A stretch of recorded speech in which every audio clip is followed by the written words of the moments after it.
नमस्कार, खबर समय जगत में आपका स्वागत है। मैं हर्षिता जौहरी। आई नजर डालते हैं देश प्रदेश से जुड़ी तमाम खबरों। बालाघाट मध्य प्रदेश से प्रवासी मजदूरों की घर वापसी की एक मार्मिक तस्वीर मंगलवार को सामने आई है, जिसमें एक मजबूर पिता 800 किलोमीटर दूर से अपनी नन्ही बेटी को हाथ से बनी गाड़ी पर खींच कर लाता दिख रहा है। गाड़ी के साथ में उसकी गर्भवती पत्नी भी है।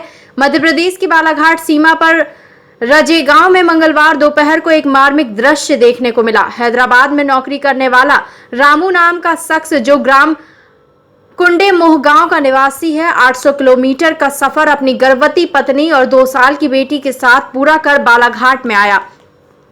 दरअसल हैदराबाद में रामू को जब काम मिलना बंद हो गया तो वापसी के लिए उसने कई लोगों से मिन्नतें की, लेकिन उसकी कोई सुनवाई नहीं हुई। कुछ दूर तक तो रामू अपनी 2 साल की बेटी को गोद में उठाकर चलता रहा और उसकी गर्भवती पत्नी सामान उठाकर, लेकिन यह कोई 10 से 15 किलोमीटर का नहीं बल्कि 800 किलोमीटर का सफर था।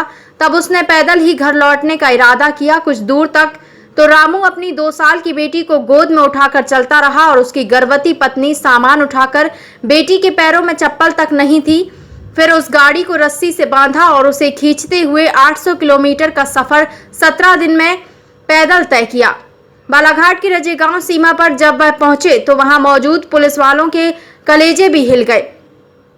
उन्होंने बच्ची को बिस्किट और चप्पल लाकर दी, उसकी जांच कराई और एक निजी गाड़ी का बंदोबस्त किया और उसे गांव तक भेजा। लांजी के एसडीओपी ने इस बारे में बताया कि हमें बालाघाट की सीमा पर एक मजदूर मिला जो अपनी पत्नी धनवंती के साथ हैदराबाद से पैदल आ रहा था। साथ में 2 साल की बेटी थी, जिसे वह हाथ की बनी गाड़ी से खींचकर यहां तक लाया था।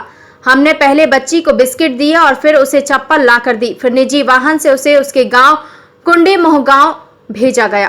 कहाँ रहते आप? कुंडा मोगा रहते हैं। कहाँ से आना हो रहा है आप? हैदराबाद से आ रहे हैं। तो कोई शासन ने आपको कोई व्यवस्था नहीं दी क्या? बिल्कुल नहीं, किसी भी तरीके से? सिर्फ गोंदे में एक बार खाना मिला हमको, हाँ, बाकी कहीं पे हमको कुछ नहीं मिला। यहाँ पे खाना मिला तो वो खाना भी खाने योग्य नहीं था। कहाँ? ये राजेगांव। रजेगांव में। तो आपकी मेडिकल जांच वगैरह हो गई? हाँ, हो गई। तो आपको वहाँ जो हैदराबाद में किसी तरीके की कोई सुविधा नहीं मिल पाई है? नहीं, कुछ भी नहीं, किसी भी तरीके नहीं। किसी भी तरीके नहीं। कितने दिन हो गए आप आए हुए? हमको दूसरा दिन हो रहा है। तीसरा दिन? दूसरा दिन हो रहा है। दूसरा दिन। कल हम लोग निकले थे वहाँ से 10-11 बजे। हाँ। अभी ये कल भी गया, रात भी गई और अभी ये जो हम लोग चल रहे हैं ये भी जा रहे हैं। तो आप इतने गर्मी में आ रहे हैं, शासन के किसी नुमाइंदे ने आपकी कोई मदद नहीं करा? जी सर, हम लोग लगातार जो इस समय कोरोना संकट चल रहा है, इसमें ये भी है कि बालाघाट जिले में दक्षिण के राज्यों से कई सारे मजदूर काफ़ी संख्या में पैदल चल के भी आ रहे हैं, गाड़ियों से भी पहुंच रहे हैं। तो अभी भ्रमण के दौरान महाराष्ट्र बॉर्डर पर ड्यूटी करते हुए एक पैदल परिवार दिखा, जिसमें पिता जो है राजू धुरमारे, उसके साथ 2 साल की बच्ची अनुरागनी और उसकी गर्भवती पत्नी धनवंता। तो हम लोगों के पास जो भी संसाधन उस समय उपलब्ध थे, बिस्किट्स थे वो प्रोवाइड कराए गए। साथ में बच्ची के पास चप्पल नहीं थी, वो प्रोवाइड कराई गई, बच्ची को चप्पल दिया गया।